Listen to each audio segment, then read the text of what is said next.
Okay, so let's get started. It's 2 o'clock. So first of all, just want to say a really big welcome to everybody that's joining us today on our Breaking Barriers on International Women's Day webinar. Lovely to have you all with us. We're going to do a quick round of some introductions and then we'll sort of get started on speaking to these lovely ladies that have joined us, very kindly joined us. Maz, just move it on one more slide, would you? So we just have to read you out this disclaimer. So this is a corporate presentation from ATOS Medical Group. Nothing in this presentation provides any diagnosis, clinical advice, indication, guide, warranty or guarantee. Nothing in this presentation can substitute individual advice or guidance from a qualified healthcare professional. Any testimonials relate to how one individual has experienced the use of ATOS products, and not every person will get the same results. This event is being recorded, and so by joining this webinar, you are consenting to being recorded during this event. So, welcome. My name's Charlotte. I'm one of the Best Start nurses here at ATOS, and I'm going to be presenting this webinar alongside my lovely colleague, Maz Vita. Do you want to introduce yourself, Maz? Hello, everybody. Thank you for joining us today. I'm Maz Vita. I'm one of the field nurses from ATOS, and I'm excited to be here today. Lovely. So we'd like you just to meet our panel. So we have invited 4 of our lovely ladies who have either a tracheostomy or a laryngectomy onto our panel. I don't know whether you'd all like to just give yourself a very brief introduction. So Marcia, shall we start with yourself? All right, I'm Marcia. June the 3rd will be 6 years since I had my vocal cord removed, and I'm living my best life. That's all I can say. It's been tremendous. Thank you, Marcia. Georgie? Wow. I came to have a tracheostomy purely by accident. I went into hospital for a different operation. So to me, it's been a little shop of horrors, really. But thank goodness for ATOS, who have made life so much easier. And like you say, you can be positive about this, and you can go forward, and you can still be independent. And so, yeah, it's a learning curve, and that J word, journey. Lovely, thank you. Rachel? I would definitely agree. It's been a journey of 5 years for me since I went out to me in June. I was at university when I was diagnosed and had the surgery, so yeah, it's definitely been a learning curve and getting used to it. But yeah. Brilliant, lovely, thank you. And last but not least, Catherine. Yeah, I had my surgery December the 6th, 2022. For 14 months, I didn't speak a word. It wasn't until December the 13th it was gone. I had Botox injections. My voice, it comes and goes. It's been a long, I'll use the J word, journey, learning lots of things. I'm good. I'm not so good. Brilliant, lovely. So welcome all, and as I say, thank you very, very much for joining us on this webinar. We're going to present some questions to you. Masvita and I will sort of go through some questions, but it's kind of going to be quite informal. And we'd kind of just like you all to chip in where you feel you want to. You can talk as little or as much as you want to, but as I say, it's just going to be a series of questions really focusing on women and how having trachea and Larry has affected you, really. So thank you to everyone else that's joined us, and we hope that you do get something out of this and enjoy listening and to everybody else's stories and things. So brilliant, thank you. Okie dokie. So first of all, we're just going to talk a little bit, if that's okay, about sort of pre-surgery. And if you can sort of think back, I know for some of you it's been a bit longer than others, in terms of, pre the surgery. But when you were sort of, preparing yourself for the surgery, was there anything sort of specific that you wanted, sort of information-wise, pre-surgery? And when you were sort of dealing with your clinician, was there anything specific that they spoke about to you, being a woman as such? If you want to start. I don't mind. You All right. take I'll start then. take the floor. All right. Well, I remember when before everything, and you're gonna laugh, because the only thing that I wanted to know was when would I be able to eat proper food, and I didn't really read up on my surgery because I think that would have made me more scared. I just went into it and thought, yeah, I'm just gonna go into it. I don't want to know about it. Just do what you need to do, and that's how I think I went about it. Because I feel like if I read about it, I would have probably been more frightened. So I didn't read enough. I didn't know what they was going to do or nothing. I said, I don't want to know. Just do what you need to do.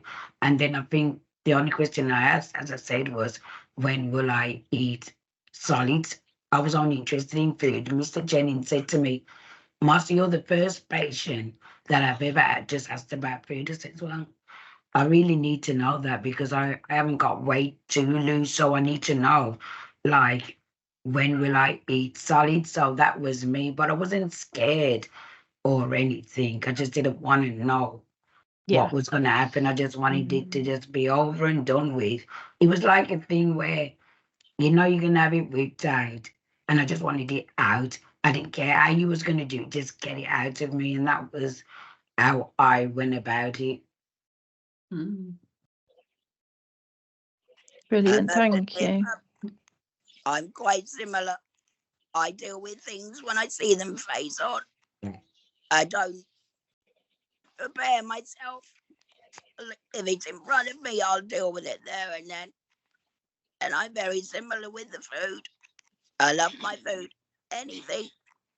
And that's the one struggle I found after surgery, is I can't taste anything apart from sugar, salt, or anything that's sour.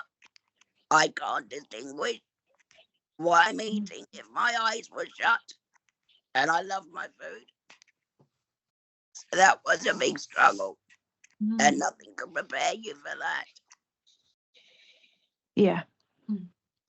Yeah. And it's quite common, Catherine, in all fairness, we get a lot of our patients that do talk to us about changes to the taste and smell, and how that affects them. So yeah, I'm sure it's probably quite a common theme with all of you. I feel a little bit of a cheat because there was no prep for me. When I went in for a completely different mobility procedure, and the tracheostomy came about due to intubation difficulties. So I literally had no idea, and I was out of it for 2 weeks, initially with a ventilator, and then my husband had to agree to tracheostomy because there was no airway. So I didn't have any of that should I, shouldn't I, shall I, shan't I. But when you're talking about the food and the smell, as I came round and as I became aware, initially I was on, they called it like a lollipop. So you just had little bits of water on my lip. And to start with, I was allowed 5 teaspoons of water because everything was so swollen and the trachea was so swollen. Didn't have a speaking valve in at all. It was literally just trying to get the airway. So food was it is a huge thing, and drink. And I was allowed 5 teaspoons of water. I mean, who knew that you'd be grateful for 5 teaspoons of water in a day? And then no fizzies. And my friend came up and we cheated, and I tried a bit of Diet 7 Up. And then you realise why they say no, because it goes up your nose. And because everything has suddenly changed, it's like you're not in control. But I remember food and smell. I still don't smell. And weirdly, my nose will run and I don't realise it's running. I'm suddenly like, whoa, and then have to go for a tissue. So I think it's the same thing. I didn't have the shall I, shan't I, but as soon as I did come around, it's anything that tries to make you feel human again, or the life that you used to, and it's trying to get that back and realizing some things are quicker and easier to achieve, and other things you're still working towards. It was June 22 that mine happened, so I still feel like I'm learning. It's still new. Yeah. I don't remember the same, like, I was at uni at the time, most of me and my friends, if we were going out, we go out for food. So do you remember one of my questions was, when can I go back to this restaurant and eat this food? Because he was aware, like, it might be a bit smooth. I mean, at the time, right, where my tumour was, I was only eating soft food. So yeah, I was desperate to get back in there. I think I craved a burger and things like that. Food was definitely a big part of prior. It took me a while, I didn't mentally admit, but yeah, food was definitely quite a big part of it. Yeah. Yeah, it's so true. Food is such a big part for us, especially like when it comes to social settings as well. I just wanted to pose this question to you guys about aesthetics and voicing. Was that something you thought about or you had discussions with your clinicians about? I was concerned about it. I mean, I was 19. I'm self-conscious, like I was very conscious of that. I will say, like, even after the surgery, it took me a long time to build up my confidence again. Like, one of my first questions was, can I cover it? Things like that. And I still do cover it. I kind of don't. I'm a bit more used to it. But yeah, especially with voicing as well, I was very conscious of how it was going to change. I think time is the best thing. I was actually quite worried how my partner would take a new voice because it didn't sound like me. I've got a really great partner that's adapted probably better to change your voice than I have. And I still don't feel confident. And my voice, the actual voice, the valve, is intermittent. It's still not working exactly the way it should. And although I'm talking, it's hard. And I thought it would be easier. I completely agree. You can't. It's amazing how difficult it is to breathe and speak and move. I mean, who knew how many muscles were involved? I can't move. I know my voice is good, but then it's a tracheostomy, which is different from I love the way you called it, a Larry and a trachea. I feel like I need to get pets. And that'll be great. But the speaking is a huge thing, and I didn't like my voice. I thought I was Darth Vader or a Dalek. And I think in the end, you come down to people that are important to you will be all right with this. And if anyone's not, well, they're a bit superficial. Sorry. I've been very, very lucky with my support network. My husband, like you say, your partner, my husband's been amazing. I hate the fact every single night he changes my dressing. Every night. He's my carer. I hate it. But he does it. I need him to do it because of the stupid, this, that, and the other, and it's going to fall out. And what if it goes down the toilet and all those silly worries? But it does make such a difference if you have the support network who are there for you.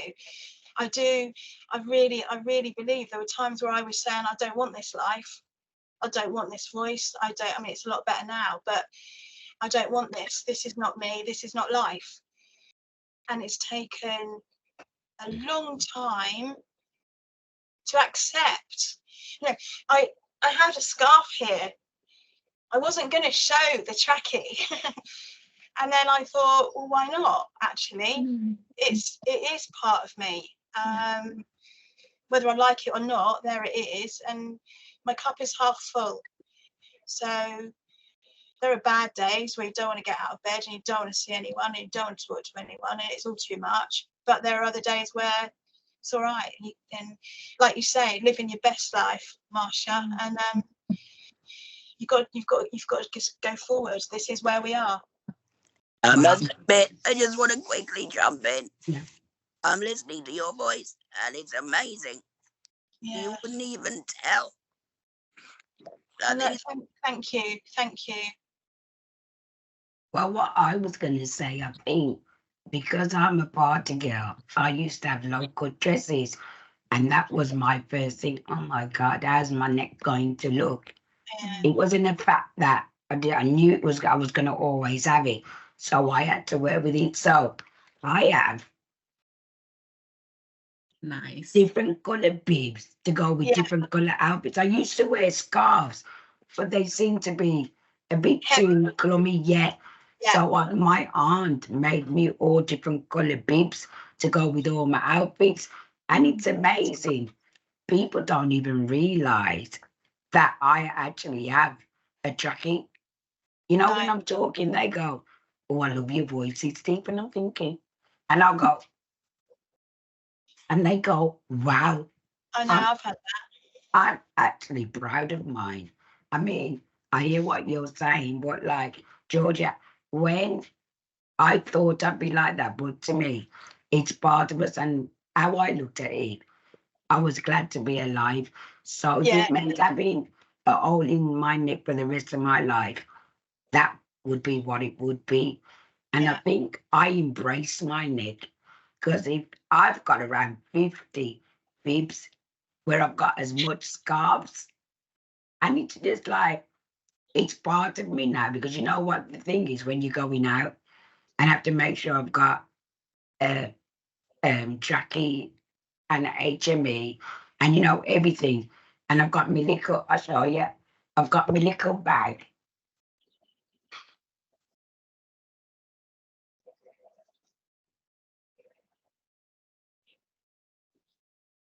So I have my little bag,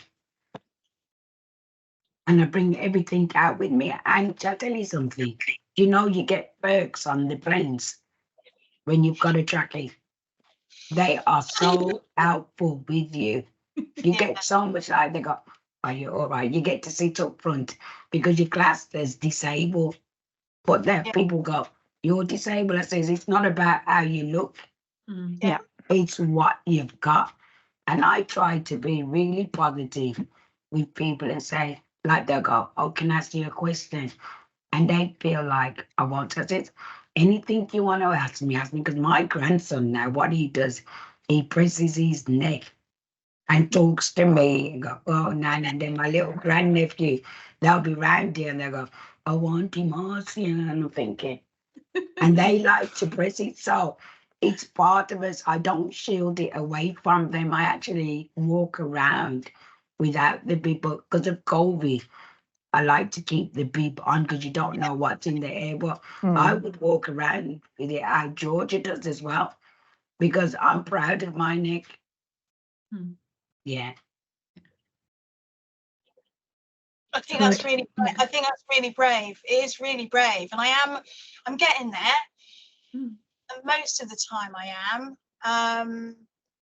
There's just, I don't know, some days, and I will answer any questions. I found that like the COVID masks or bandanas, or actually I've used hairbands. Hairbands are quite good because they're smaller. Same thing with the scarf, it was too heavy and it would end up hurting inside. You could feel it pushing.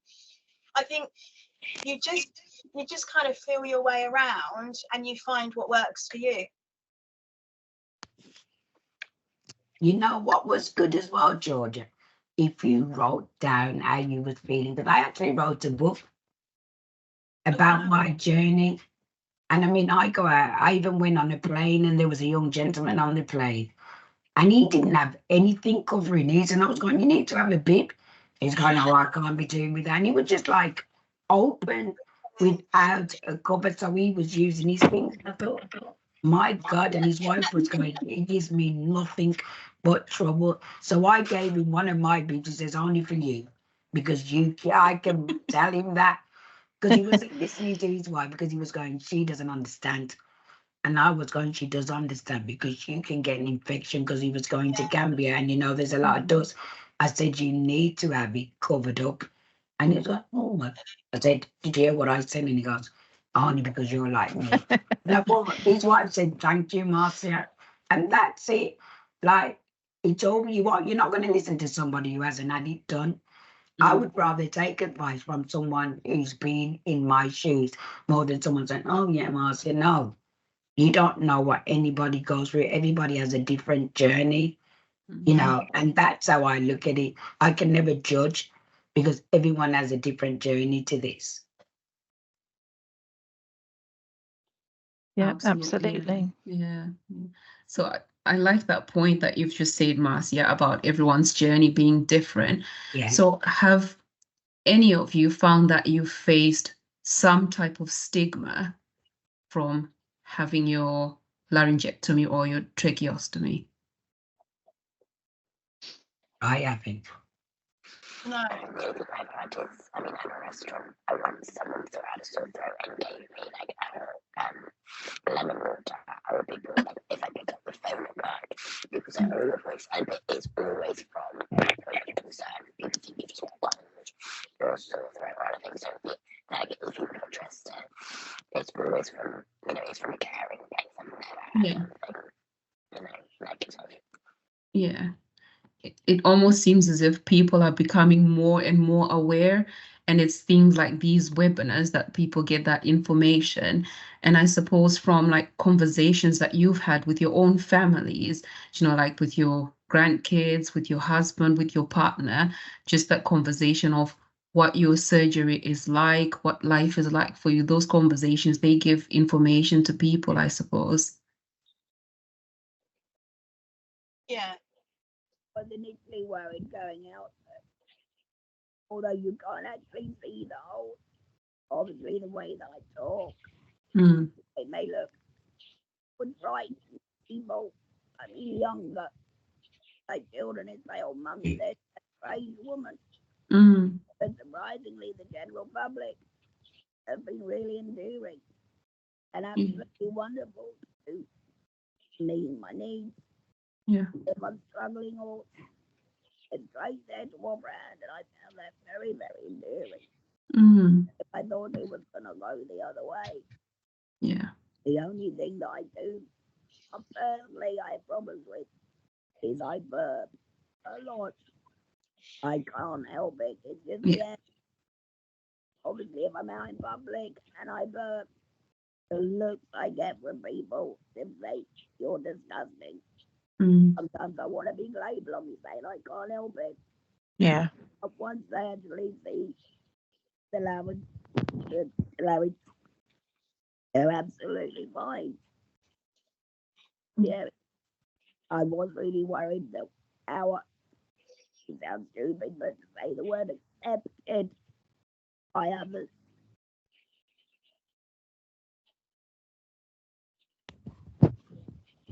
Thank you, Catherine. Yeah, it is surprising, isn't it, sometimes how people react to it. It's lovely to hear that you know, a lot of you have positive reactions, which is lovely to hear. But one thing that always amazes me is just how much young children just take it all in their stride. And really it doesn't faze them.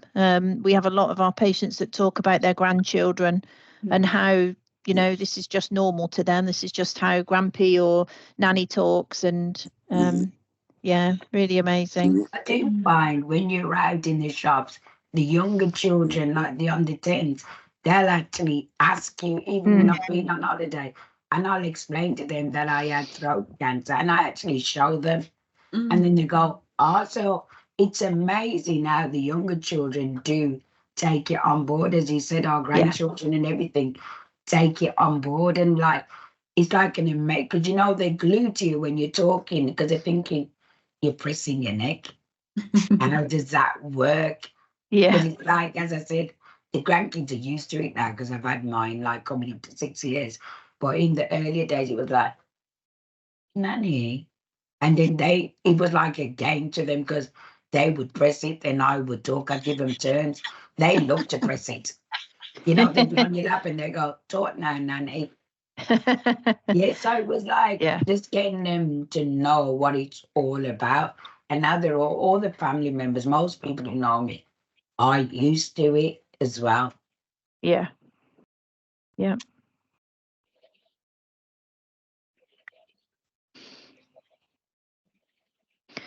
We touched a little bit earlier on about how supportive you know, your partners have been and your family in general. Do you feel that the relationship dynamic has changed though within the household or since your surgery? Very much so. Sorry, Marcia. Yeah. And what I struggle with is losing my independence.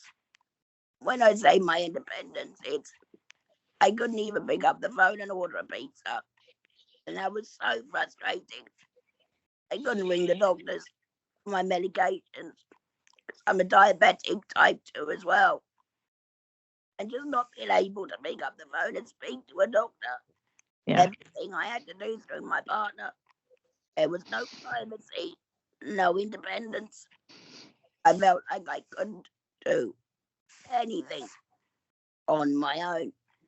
And that was extremely frustrating. So, as I said, I didn't speak for 14 months. Not one noise, not one word. And although my partner was so supportive and amazing, I felt so lonely. I could be in a crowded room. Yeah. And I felt like I was the only one. Because people wouldn't talk to me, they talked to my partner. It was like I disappeared because they thought because I couldn't talk, I was unable to do anything else. I used to get so wound up. It's like talk to me, not to my other half.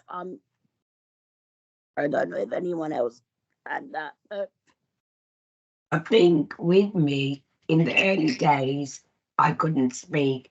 Well, you know, my family learned how to lip read. It was amazing. And you know, who could pick it up? The grandchildren. They knew what I was saying and everything. But then I remember I went to a hospital appointment and the man was talking with that. I thought, I don't know what you say. My sister had to tell me what he was saying, and he goes, how your sister can lip read, but you can't. I says, I got a clue. So they could lip read, but I can't.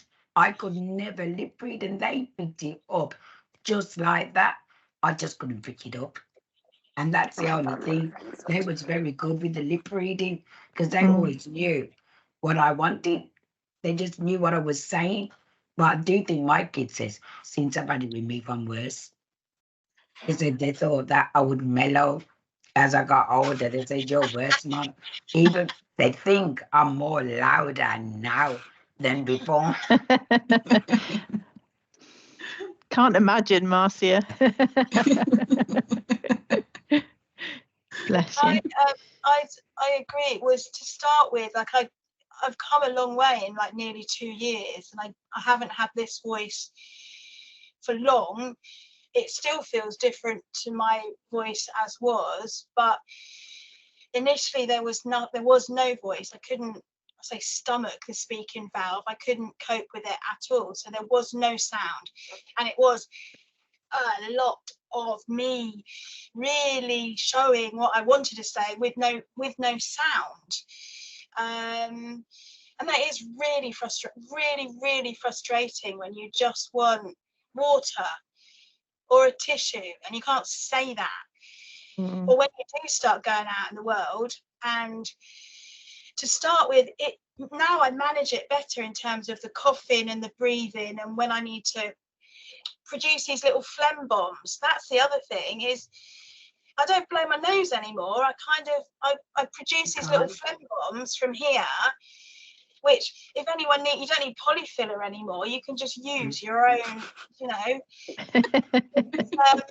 But when you start with that and you can't get the words out, and it's dry, and then it chokes, and then that frightening feeling of, oh, what if I swallow my breath? Oh, you know, when you do that choking bit, and it's that's still, you know, I eat a lot slower than I used to, because I don't. The chances of something going down the wrong hole are harder, are bigger than they used to be. But definitely that frustration and loss, like you say, Catherine, loss of independence, in that, listen to me, I want to talk, and you can't.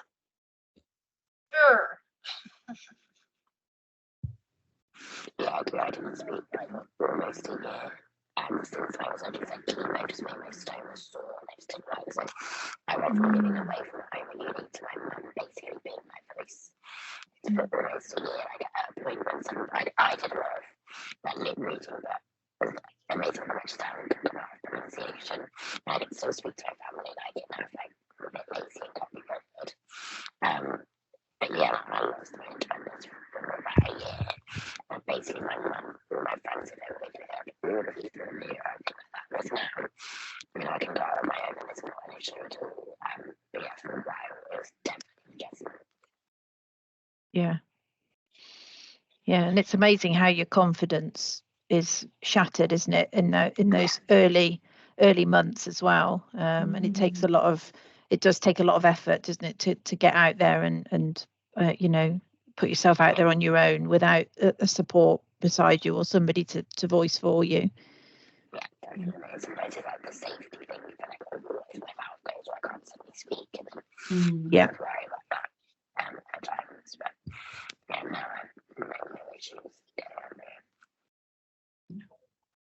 What framed me when I was out on my own is also my vulnerability. If I needed help, I'd open my mouth and nothing would come out. I'm calling for help and nobody can hear me. Mm-hmm. That's why I use the word vulnerable.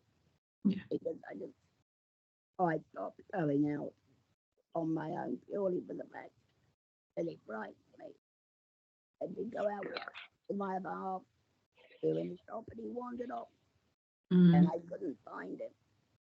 I really panicked because I tried to tell a job assistant, and he couldn't understand. He couldn't live with, and I was just standing in the shop, totally on my own, voiceless, and that really scared me. At least when I had the photo, I said my first word. I got this thing back.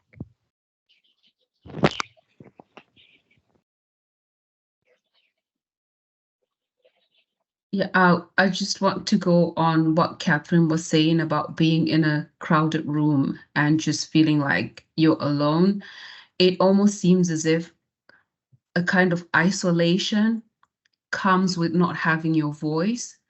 So would you say that some of your relationships in terms of like friends, I know as women we thrive in being in little tribes with other women. So do you find that certain relationships changed? Have you still got the same friends, or did things change after your surgery? I think I've got. Sorry. That's right, Rachel. Go on. I just felt like, you know, they were always there for me, and we're probably closer now. And especially after some of the lip reading, because they knew me so well anyway. Half the time when they were lip reading, they probably knew what I was going to say anyway, because we're so close in our conversations and things. But no, yeah, I would say my core group of friends are probably closer. I appreciate their support and value our friendship. Amazing. I think with me, I've gained more because I did a blog. And if I go out, someone go, you're that girl from TikTok, you're that girl from Facebook. And they go like, it's an inspiration to see what I've been through. And I don't let nothing get me down. Because I remember Mr. Jennings said to me, Martha, you'll get dark days. This was before the operation. And 5 years later, I said, I think something's wrong. And he went, why is that? I said, what are dark days? Because I don't know what dark days are. I think my thing was when I looked in the mirror, I go, you're not getting the best of me. I'm here to kick butt. And it was a thing like that where I didn't let anything get me down. Probably the family members got down. But I didn't like, when people would come and visit you in hospital, you could tell that look on their face and I go, oh, here we go again. It was a thing like that. Why are you looking like that? You're not going through it. Because as far as I'm concerned, I'm the one who's going through it. Why are you putting it on your shoulder? I am all right. And then I think, am I normal?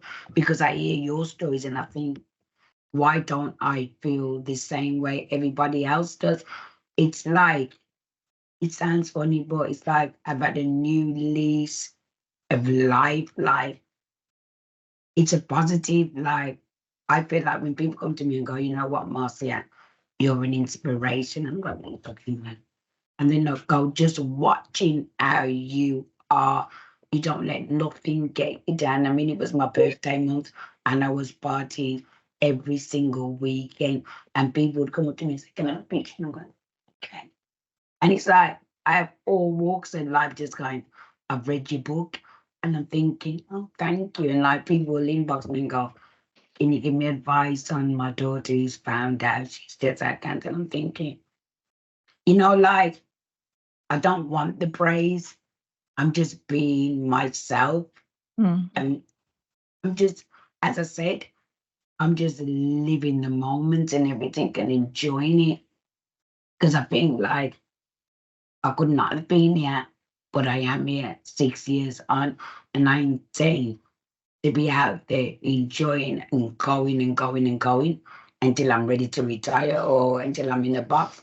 And that's how I look at it. We've been given life, so live that life. I'm glad, Marcia, that you used the word inspirational because I'm listening to you. And you are very inspirational.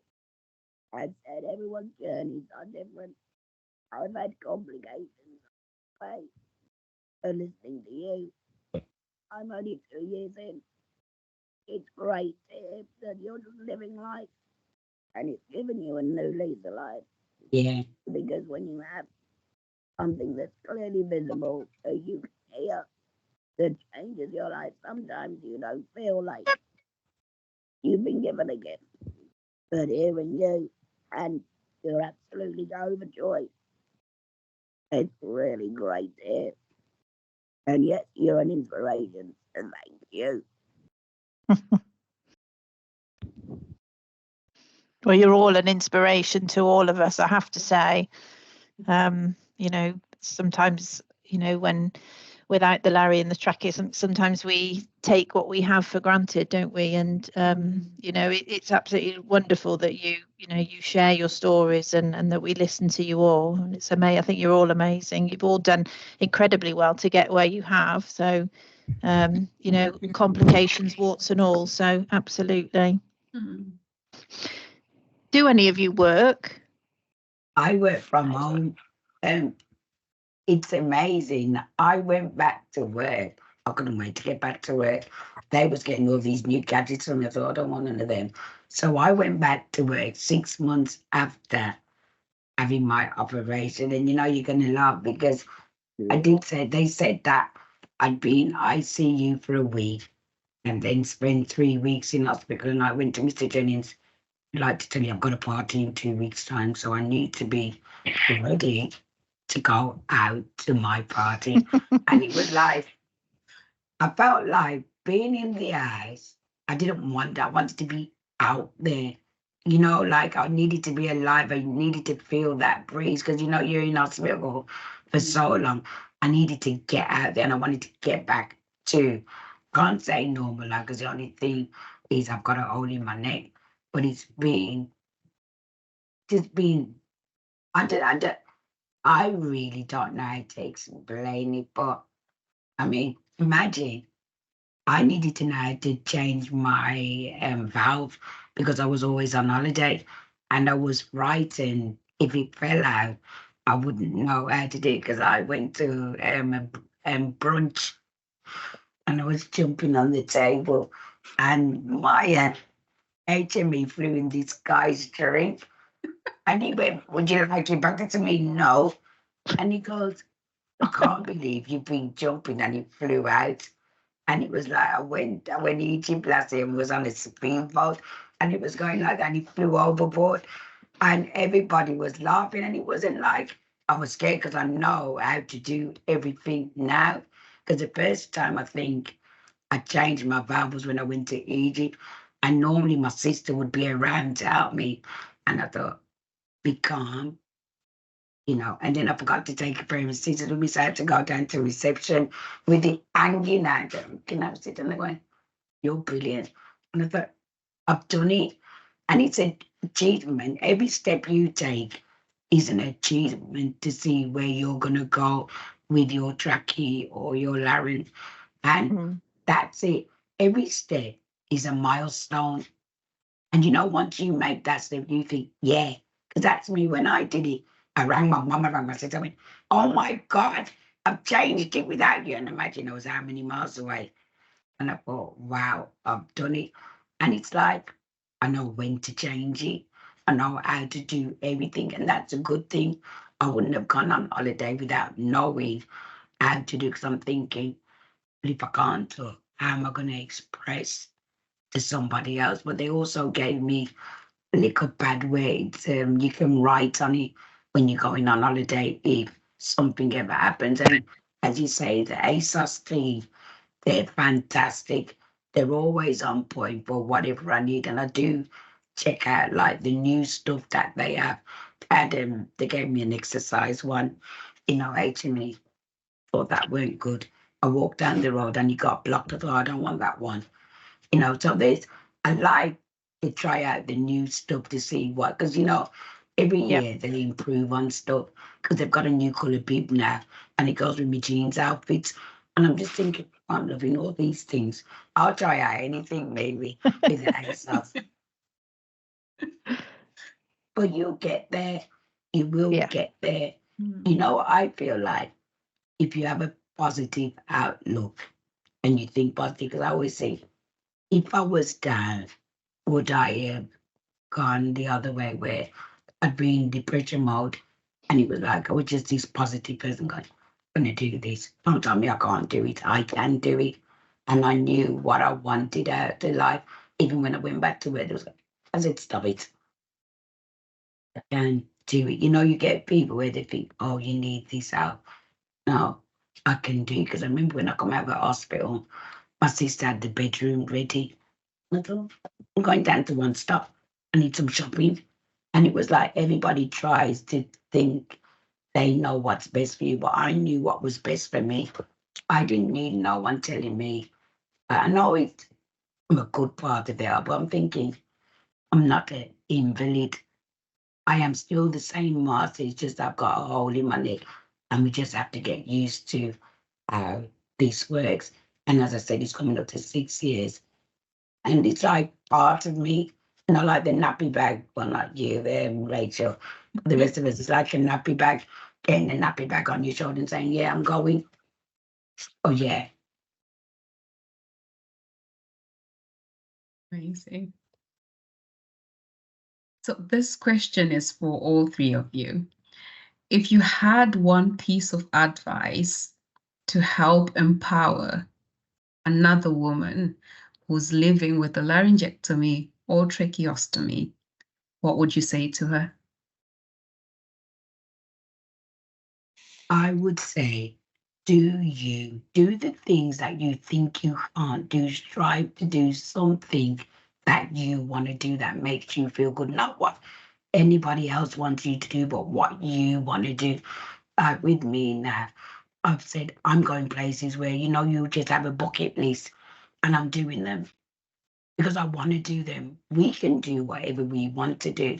So I would say, put it in your mind, you can, you will. And then that's my one. I really kind of I think for me, like, it took me a long time to get used to it and be positive, but just being around myself and give myself time, like, healed the process. And I didn't think I'd be where I am now. It's just like taking that time to just get used to it, and you're doing amazing. Whatever you achieve. Thank you. I would say just believe in yourself. You can do anything and everything that you normally did. It's a hole in your neck. It doesn't stop you from achieving your goals. In actual fact, it will push you even harder. Believe in yourself. Thank you. Georgie, are you still on here? Yeah, I can see her. I'll try and put her back on. Hope I don't lose everybody. Yeah, I think you're muted, Georgie. Can you unmute yourself? How's that? Can you hear me now? Better. Yes, we can hear you now. Lovely. I hate technology.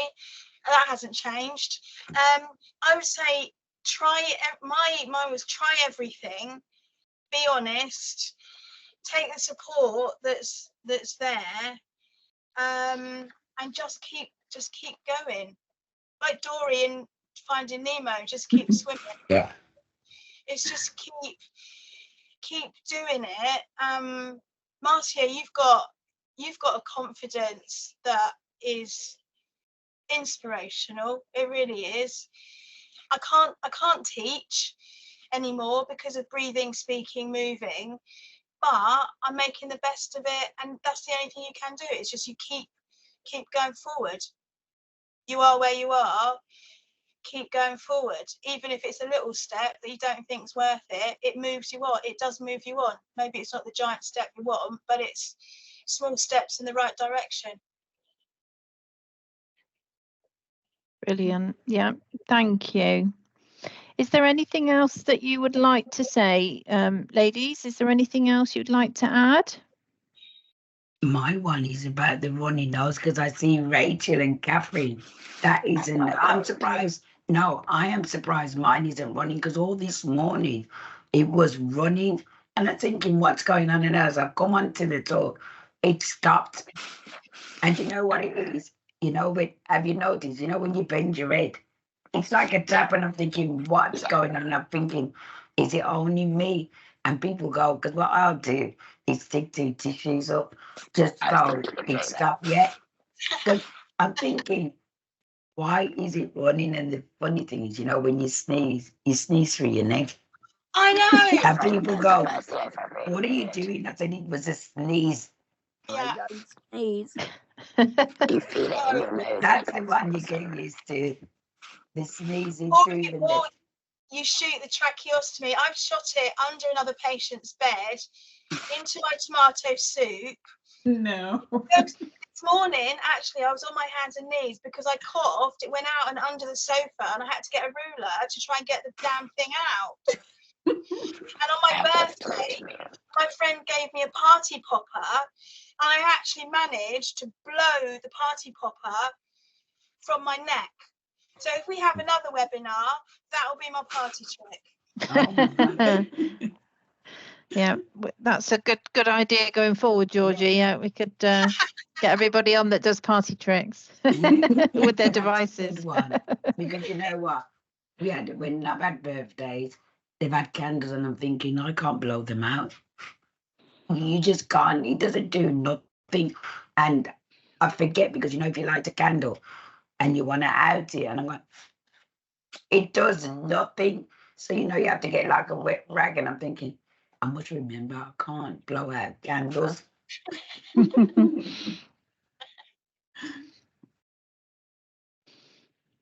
Brilliant, lovely, thank you.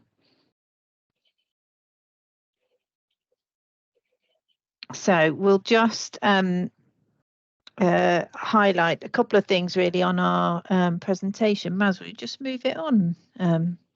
Lovely. So we just really, we're just going to very briefly go over the heat and moisture exchangers. These are basically just an example of some of the heat and moisture exchanges that you can get to support you with managing your lung health, protecting your airways. So we've got a mixture there of the laryngectomy and the tracheostomy ones. So you've got the Provox Life Home Night free vent track phone, which I'm sure you guys use. But yeah, so it's just a recap really on those, just a reminder. And really just a reminder that we are here. So for anyone that's listening today, you know, we are here as a service to support you to live a better life. So please get in contact with us. You can contact us through our customer care team. We've got our field nursing service that are always available for potential visits. And of course, you've got myself as well within the Best Start team. And we do lots of other sort of online events that we'd love you to join in and participate in. Don't forget you've got the My Life app that you can download, and you can join our online community within Facebook, Twitter and YouTube. Oh, I didn't know that. No, me neither. That's good. Yes. Yeah, absolutely. Well worth a join, well worth a look. YouTube particularly, I've got lots and lots of videos on there to support you with managing, troubleshooting, things like that. So yeah, do access. You know what I wanted to ask? Because there was another gentleman who used to come on our talk show. And, you know, for those who want to go swimming, because, you know, you can't go swimming now. Yeah. But there is someone they have, like in Devon, I think they've got like a snorkel thing that goes on here, and so you can't. So that is something that is happening. Okay. Yeah, there used to be, as far as we're aware at the moment, there used to be somebody in America that did make snorkels, but they don't produce them anymore, and we're not entirely sure why or for what reason. And it is something that we do look into because, like yourselves, we have a lot of other people that ask about this. There is a gentleman that does actually swim without a snorkel, that we would absolutely not advocate at all. And he does it against, clinical advice. But yeah, it's something that we will, if we hear anything about it, and then absolutely we will share it, definitely. But we're not aware at the moment, Maz, unless you're aware of anything. No, I'm not, no. Charlotte, when I was on, I did another Atos, one of these chats. So it was through Atos, and it was a guy, and he was in Devon, and they were running classes with people with trachees and laryngectomies, and that was only last year. It was. Oh, interesting. I'm not aware of it, I have to say. So I will definitely. Georgia is my nurse, so it was on that chat that I was on, because we were all like, "What, swimming?" And there was an indoor thing that they'd started, and it was with the. Maybe it's a new thing then. Yeah. But this guy had a laryngectomy, and he was involved in going and talking to other people, but he was also attached with Atos. So somehow, and that was only last year that we did that. Interesting. I will definitely inquire then, and because I'm not aware of hearing that, definitely, but I will definitely ask Georgia and see what she's aware of with it. Thank you for that. For dumping her in it, isn't she? No, it should be fine. Okay.